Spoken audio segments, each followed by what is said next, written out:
Welcome to Heartbreaker, your love radio. The night was perfect.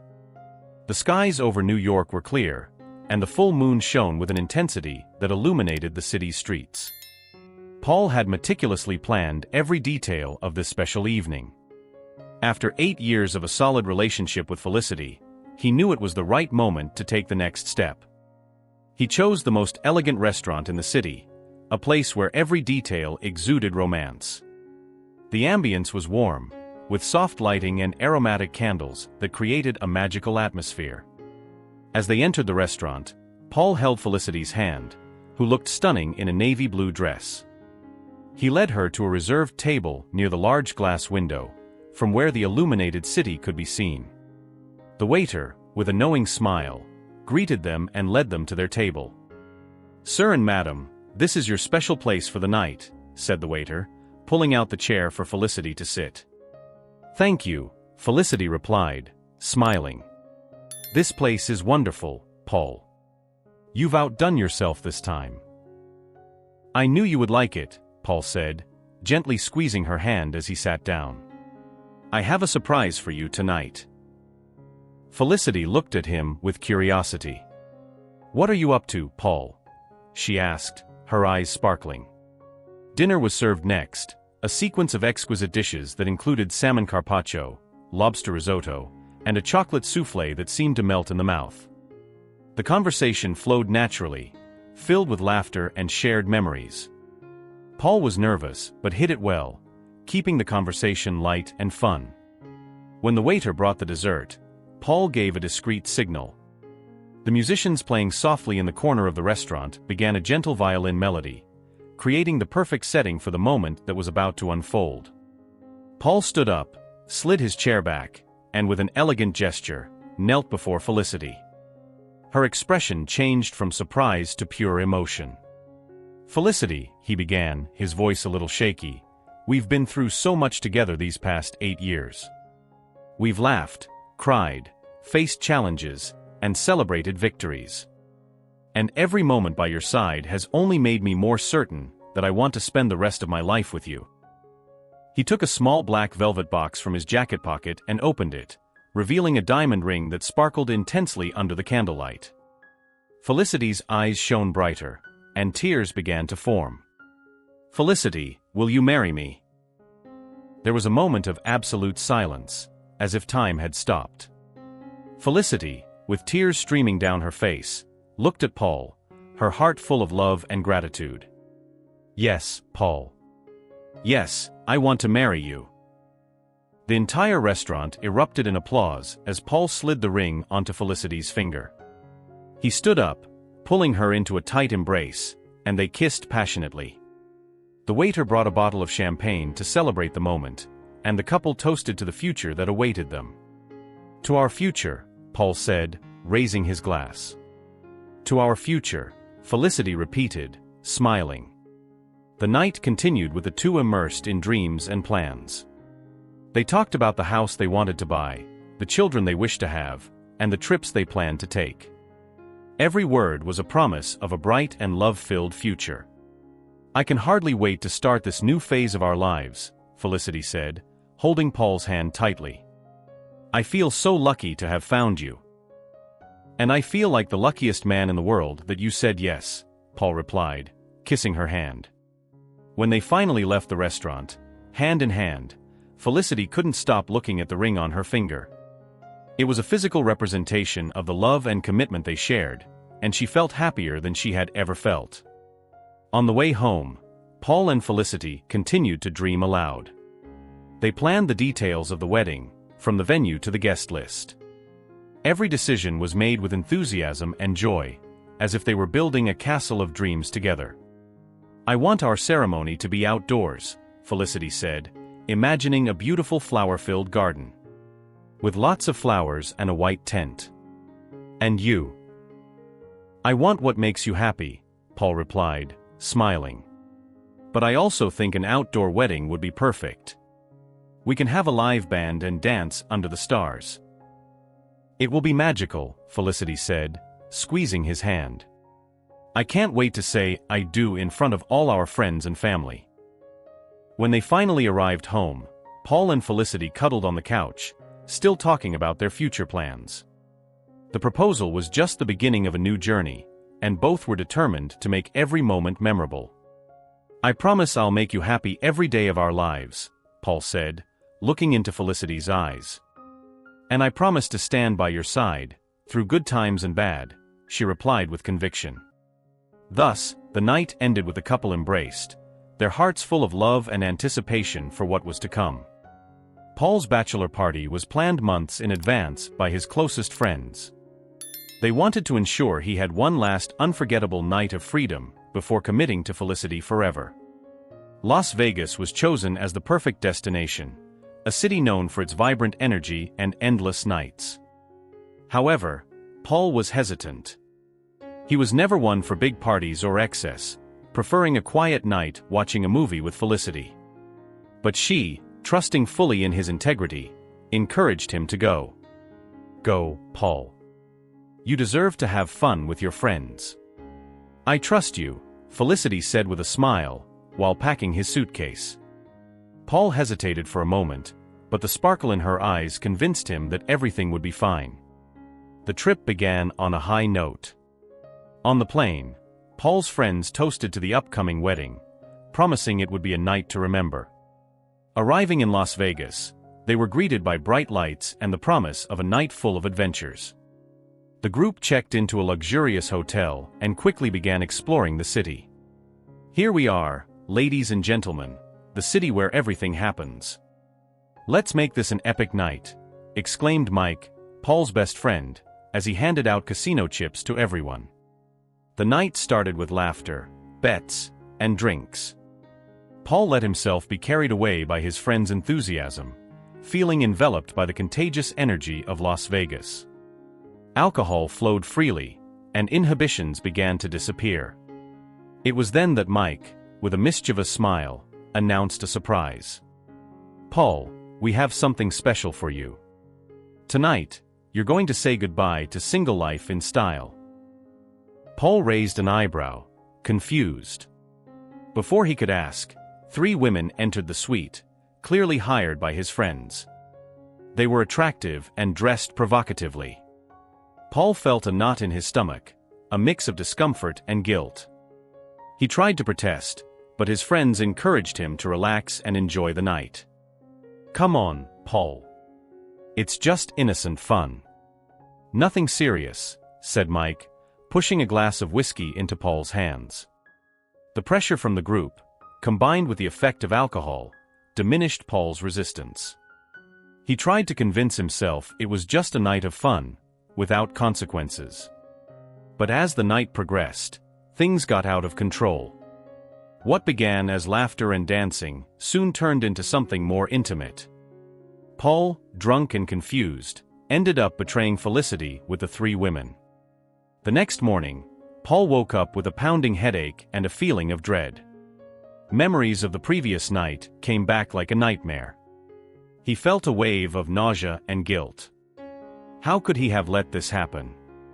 How would he explain this to Felicity? Back home, Paul tried to maintain normalcy, but the guilt was consuming him.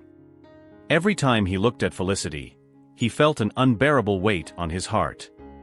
She was so happy, so enthusiastic about the upcoming wedding. Felicity suspected nothing, continuing to plan every detail of the big day with love and dedication. "Paul, I was thinking of adding white flowers to the bouquet. What do you think?" Felicity asked, showing him a bridal magazine. Paul nodded mechanically, but his mind was racing. He knew he had to tell the truth, but he feared her reaction. The trust they had built over 8 years was about to be destroyed by one night of mistakes. One night, while having dinner, Felicity noticed Paul's unease. "Are you okay? You seem distant," she asked, concerned. Paul tried to smile, but failed miserably. "I'm just tired, that's all," he lied, feeling even more guilty. As the days passed, the guilt became unbearable. Paul knew he couldn't continue living with this secret. He had to confess, even knowing he might lose Felicity forever. The decision to tell the truth was inevitable, but the pain of imagining her reaction paralyzed him. Finally, on a Friday night, Paul decided he couldn't delay any longer. He asked Felicity to sit down, his heart racing. "Felicity, I need to tell you something," he began, his voice trembling. She looked at him, worried. "What is it, Paul? You're scaring me." Paul took a deep breath, struggling to find the words. "During my bachelor party in Las Vegas, I did something terrible. I cheated on you." The ensuing silence was deafening. Felicity turned pale, her eyes wide with shock. "You what?" Felicity whispered, her voice breaking with pain. "You cheated on me, Paul? With whom?" Paul lowered his head, unable to face the pain in Felicity's eyes. "It was 3 women. My friends hired them. I was drunk and... I know that's no excuse. I'm so sorry, Felicity. I don't know how it happened, but I deeply regret it. I'm truly sorry. Felicity was silent for a long time, processing the information. Finally, she stood up, her eyes filled with tears and anger. "I trusted you, Paul. I encouraged you to go because I believed you would never do something like this. How could you do this to me? We were about to get married. How could you be so irresponsible, so selfish?" she shouted, the anger and disappointment overflowing. Paul tried to approach her, but she stepped back, pushing him away. "Don't touch me," she said, her voice trembling. "I need time to think. Please, leave." Paul left the house, leaving Felicity alone with her thoughts and the overwhelming pain of betrayal. She spent the night crying, trying to understand how the man she loved could hurt her so deeply. In the days that followed, Felicity isolated herself. She canceled the wedding plans and avoided contact with friends and family. She needed space to process everything. The pain was intense, but the disappointment was even greater. She wondered if she could ever forgive Paul and, more importantly, if she could ever trust him again. Meanwhile, Paul was devastated. He knew he had made an irreparable mistake and that Felicity's trust was shattered. He spent his days reliving the night in Las Vegas, cursing his own stupidity. He tried to talk to Felicity several times, but she didn't answer his calls or respond to his messages. A week after the confession, Felicity finally agreed to meet Paul for a conversation. They met in a park where they used to walk together. It was a place full of happy memories, now tainted by pain. "Felicity, I know I hurt you deeply. I know I made a mistake that I may never be able to fix. But I'm willing to do anything to try. I love you and I don't want to lose you," Paul said, his voice choked with emotion. Felicity looked at him, her eyes red from crying. "Paul, I don't know if I can overcome this. The pain is unbearable. The trust is broken. How can we move forward with this between us?" Paul nodded, understanding the depth of the wound he had caused. "I understand, Felicity. And if you decide you can't forgive me, I'll accept it. But I want you to know that I'm willing to change, to do anything to win you back." Felicity sighed, feeling emotionally exhausted. "I need time, Paul. I need to think about all this. I can't make a decision now." In the days that followed, Felicity reflected on their relationship. She thought about the happy moments, the struggles they overcame together, and the betrayal that now tainted everything. She loved Paul, but the pain of the betrayal was a heavy burden on her heart. As Paul struggled to repair the devastation caused by his betrayal, fate had an even more bitter surprise in store for him. On a cloudy afternoon, Paul received an unexpected call from his cousin, Mark. The voice on the other end sounded laden with guilt and hesitation. "Paul, we need to talk," said Mark, with a grave tone that made Paul's heart race. "Sure, Mark. What's it about?" Paul replied, trying to stay calm but feeling a growing tightness in his chest. "It's about Felicity and something that happened between us," murmured Mark, almost inaudible. Paul felt a chill run down his spine. Mark's words were like a punch to the gut, and he knew nothing good could come from this conversation. We met for coffee after she found out about Vegas, and things got out of control. I should have thought better, but I was worried about her, wanting to offer support, and we ended up getting involved, confessed Mark, his voice trembling. Mark's revelation was a devastating blow. Paul felt his world collapse once again, now with even greater intensity. Felicity's betrayal, especially with someone so close, seemed like a wound that would never heal. How could you do this, Mark? Paul asked, his voice filled with pain and disbelief. I know, Paul, I know. It was a terrible mistake, and I am deeply sorry. I thought you deserved to know the truth, responded Mark, almost pleading for forgiveness. Paul hung up the phone, unable to fully process what he had just heard. He felt betrayed not only by the woman he loved, but also by his own blood. The confusion and pain were overwhelming. Later that same night, Paul decided to confront Felicity about what he had discovered. He needed to hear it from her, needed to understand what was going through her mind.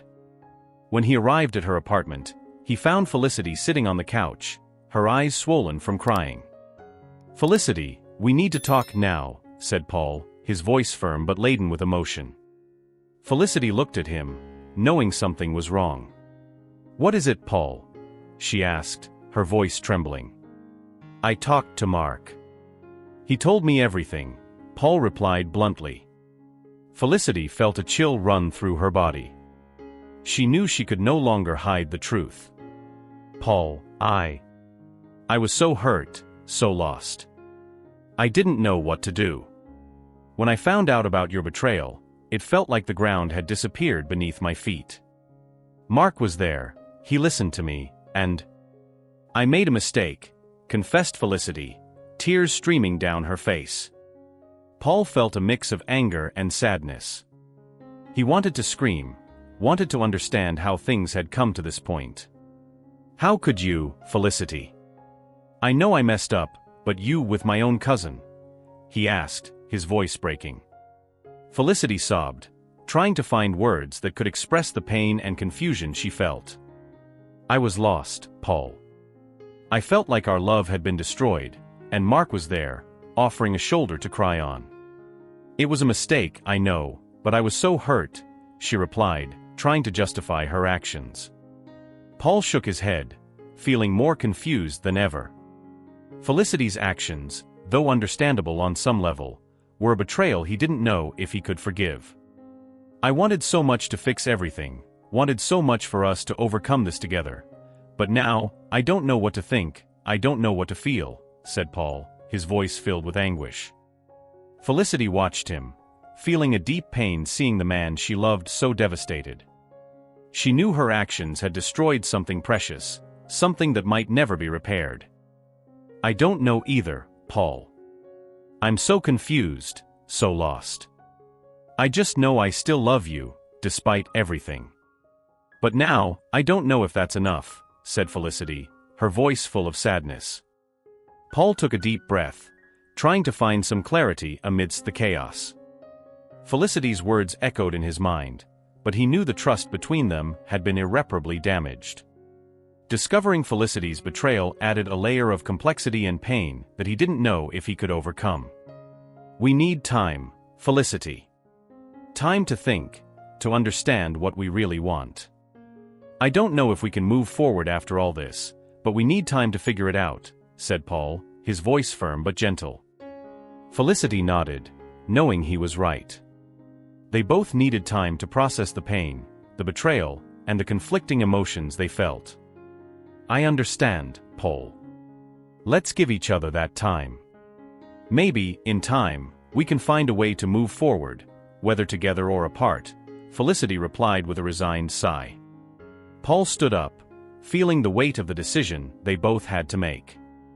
He knew the road ahead would be difficult, but he also knew he couldn't continue living in uncertainty and pain. I'm leaving now, Felicity. Let's give each other that time and see where it takes us, he said before leaving the apartment. The atmosphere in Paul and Felicity's home was heavy. The walls seemed to absorb the tension that hung in the air. After all the shocking revelations and mutual betrayals, they were both at a breaking point. Now, the voices of friends and family began to make themselves heard, adding more layers of complexity to the already tumultuous situation. Paul's mother, Margareth, had always been a pragmatic woman. She decided to visit her son one afternoon, feeling that her presence and advice might help. Upon entering the house, she felt the chill in the air, a reflection of Paul's emotional state. He was sitting on the couch, his expression a mix of exhaustion and despair. "Paul, my son," began Margareth, sitting beside him. "I know you're going through a very difficult time. But I need to tell you something."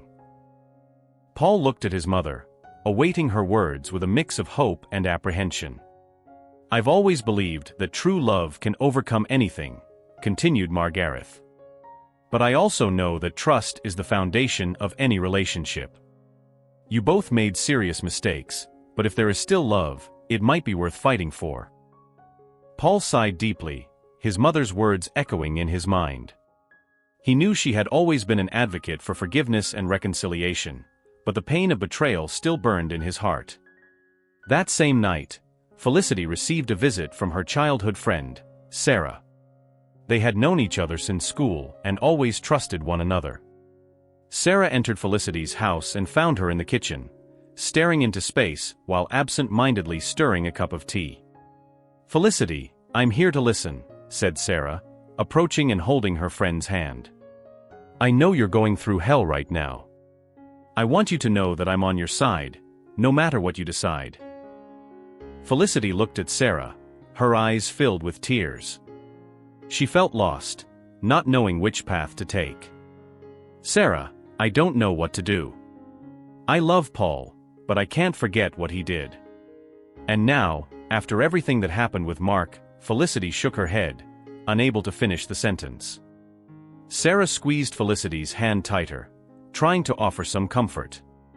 "The decision is yours, Felicity.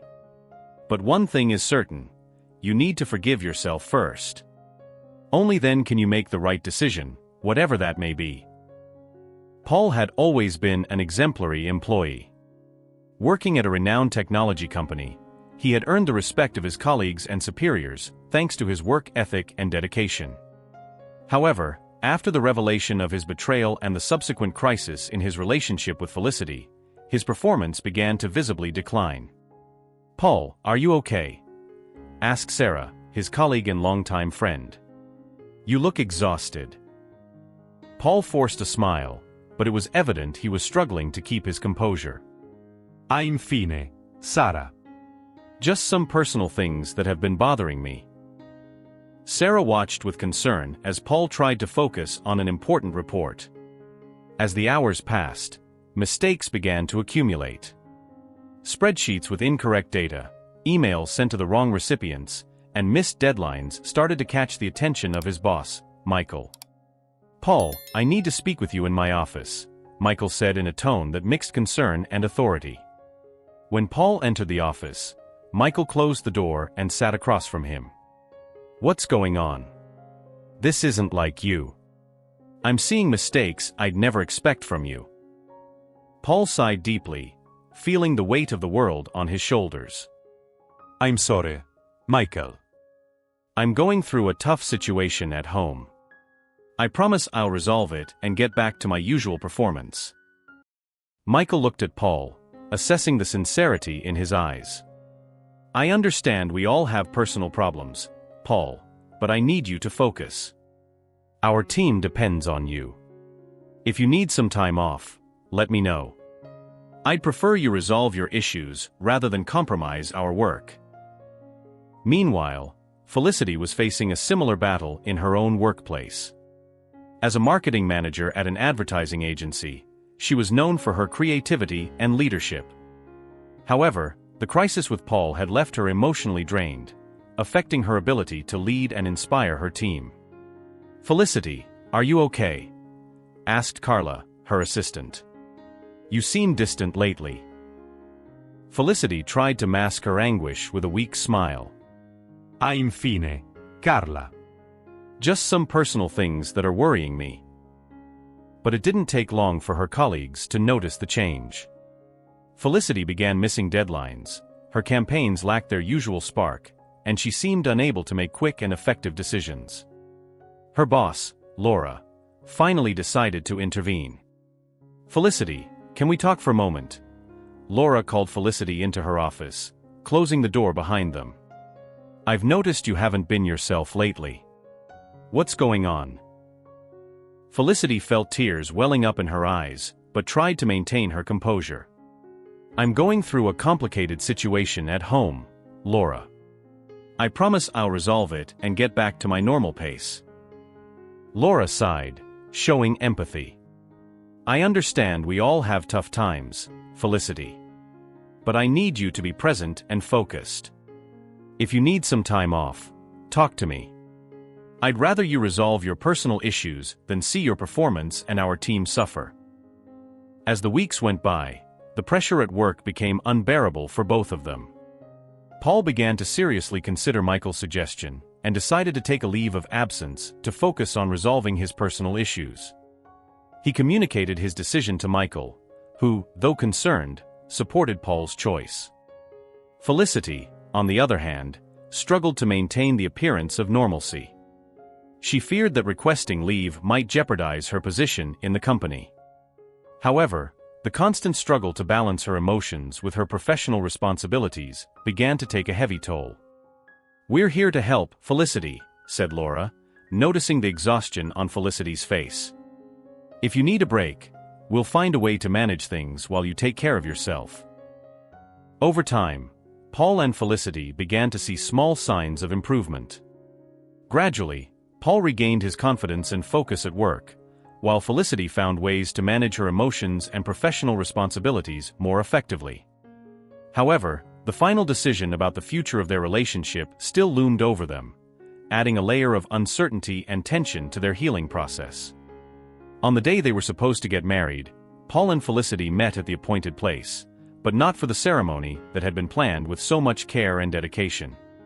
The hall was empty, without guests, flowers, or music.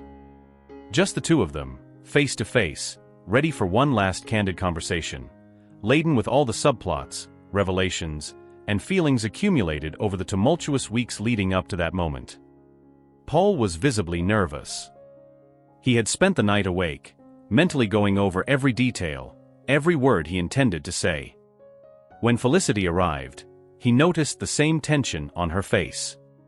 She too was tired, exhausted from battling her own demons and uncertainties.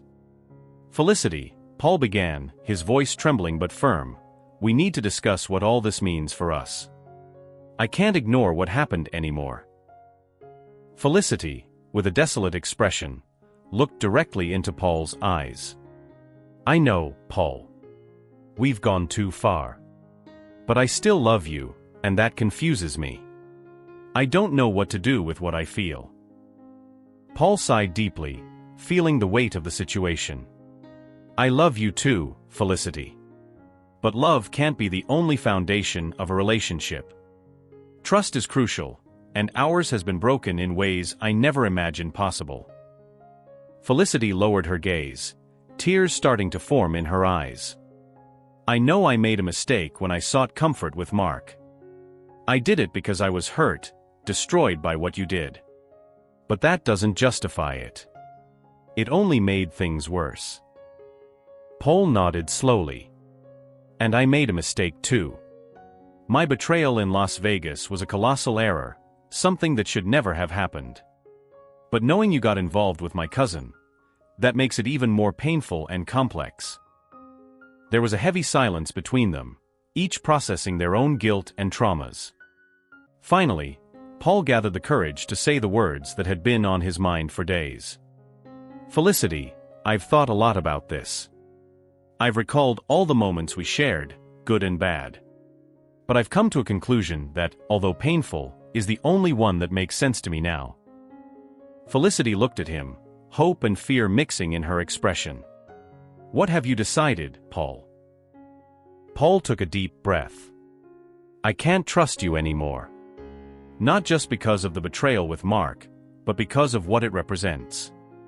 The betrayal destroyed something fundamental between us. I've decided to call off the wedding. Felicity seemed to freeze for a moment, as if the words took a while to make sense. Then, a flash of anger crossed her face. You're really going to call everything off? After everything we've been through? Paul remained firm, though his heart was heavy. Yes, Felicity. I don't see another way. I can't live with this constant mistrust, and I know you can't either. It was then that Felicity, with a defiant look, let slip a revelation that would forever change the way Paul saw her. You want to know the truth, Paul? I never really forgave you for your betrayal. I agreed to continue with the wedding just to get revenge. I planned to cheat on you repeatedly, using the marriage as silent revenge. I wanted you to feel the pain I felt. Paul was shocked. Felicity's words were like knives in his heart. Are you serious, Felicity? You really intended to destroy me like that? Felicity, now consumed by anger and resentment, responded with cruel honesty. Yes, Paul. I wanted you to suffer. I wanted you to understand what it's like to live with that pain. But now I see that none of it was worth it. It only brought more suffering to both of us. Paul felt a mix of relief and sadness. Relief at having avoided a life of lies and betrayals, sadness at seeing how far their love had deteriorated. I can't believe what I'm hearing. This is sick, Felicity. We've destroyed each other. Felicity, now in tears, just nodded. Yes, we've destroyed each other. I see that now. And I know my revenge only brought more pain. I wish I could go back, but I can't.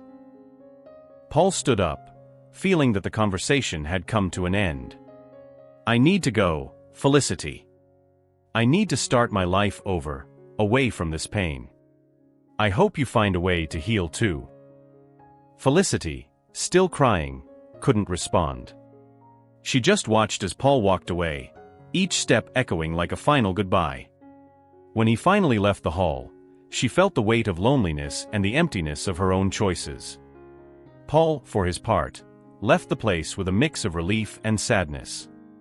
He knew he had made the right decision, though painful. He was ready to start his life over, away from the lies and betrayals that had marked his recent months. He knew the road ahead would be difficult, but he was also confident that he could find peace and happiness again. Felicity was left behind, facing the consequences of her actions and the reality of her own revenge. She realized too late that revenge had only brought more pain, not just for Paul, but for herself as well.